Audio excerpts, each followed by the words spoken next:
കാസർഗോഡ് ചെറുവത്തൂർ മൈച്ചയിൽ വെള്ളക്കെട്ടുണ്ട്. അവിടെ നിന്നുള്ള ദൃശ്യങ്ങളാണ് ഈ കാണുന്നത്. സാരംഗ് സുരേഷാണ് അവിടെ നിന്ന് വിവരങ്ങളുമായി ചേരുന്നത്. Sarang, good morning. ഇപ്പോൾ ചെറുവത്തൂർ ഈ ഒരു മേഖലയിലാണല്ലേ മൈച്ച, അവിടെ വെള്ളക്കെട്ടുണ്ട്, വള്ളമൊക്കെ ഇറക്കിയിട്ടുണ്ട്. അങ്ങനെ ജനങ്ങൾക്കൊക്കെ മാറാൻ പറ്റുന്നുള്ളൂ. ആ ഒരു അവസ്ഥയായി മാറിയിട്ടുണ്ടല്ലേ, എന്താണ് സാഹചര്യം?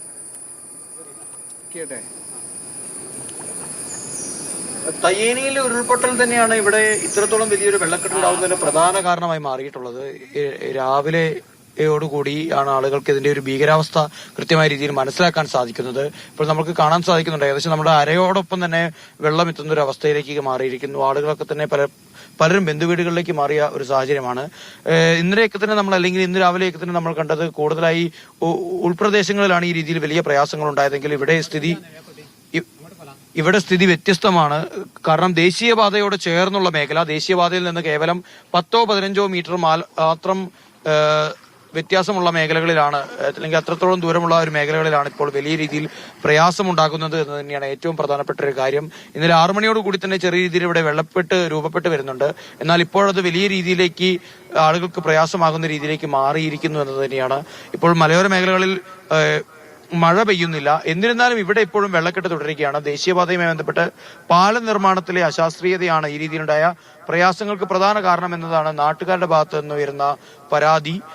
അതുതന്നെയാണ് അധികൃതരടക്കം കൃത്യമായ രീതിയിൽ പരിശോധിക്കേണ്ടതായുണ്ട്. മാത്രമല്ല, പലതവണ നമ്മൾ പറഞ്ഞിട്ടുള്ള നിരന്തരമായ അപകട ഭീഷണി ഉണ്ടാക്കുന്ന വീരമലക്കുന്ന് ഇതിന് തൊട്ടരികിലുള്ള ഒരു മേഖലയാണ്. അപ്പോൾ ആ വീരമലക്കുന്നിന്റെയൊക്കെ തന്നെ താഴ്വാരത്താണ് ഇത്രത്തോളം വലിയൊരു വെള്ളക്കെട്ടുണ്ടാകുന്നത് എന്ന് തന്നെയാണ് ഏറ്റവും വലിയ ഒരു പ്രതിസന്ധി സൃഷ്ടിക്കുന്നത്. ആളുകളെ സംബന്ധിച്ച് വലിയ അവസ്ഥയാണ്. നമുക്കിവിടെ ദൃശ്യങ്ങൾ കാണാൻ സാധിക്കുന്നു. വീടിന്റെ ചാരുപടിയൊക്കെ കടന്ന് പ്രധാന ഉമ്മറവാതിലിലേക്ക് തന്നെ മുൻപിലേക്ക് അടക്കം വെള്ളം കയറുന്ന ഒരു അവസ്ഥ. ആളുകളൊക്കെ തന്നെ ഇവിടെ നിന്ന് മാറി നിൽക്കേണ്ട അവസ്ഥയാണ്. കുട്ടികൾക്കും പ്രായമായവരൊക്കെ തന്നെ ഒരു പക്ഷേ വെള്ളത്തിലേക്ക് ഇറങ്ങിക്കഴിഞ്ഞാൽ അപകടങ്ങൾ പോലും ഉണ്ടാവുന്ന അവസ്ഥയാണ്.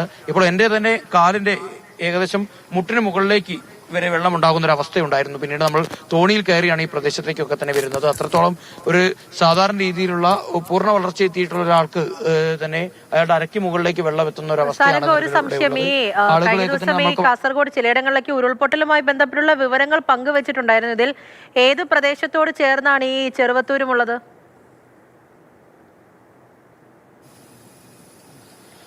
ഈ തയ്യേനി എന്നത് ചിറ്റാരിക്കാൽ മേഖലയോട്, കണ്ണൂർ കാസർഗോഡ് ജില്ലാ അതിർത്തിയോട് ബന്ധപ്പെട്ട് നിൽക്കുന്ന ഒരു മേഖലയാണ്. പക്ഷേ ആ ഒരു ഉരുൾപൊട്ടിയ ഇതിന് തൊട്ടു പിന്നാലെ ഉണ്ടായ മലവെള്ളപ്പാച്ചിലുണ്ടാകുന്നത് നേരിട്ട് ചെറുപുഴയിലേക്കാണ്. ആ ചെറുപുഴ വന്നു ചേരുന്നത് കാര്യംകോട് പുഴയിലേക്കാണ്.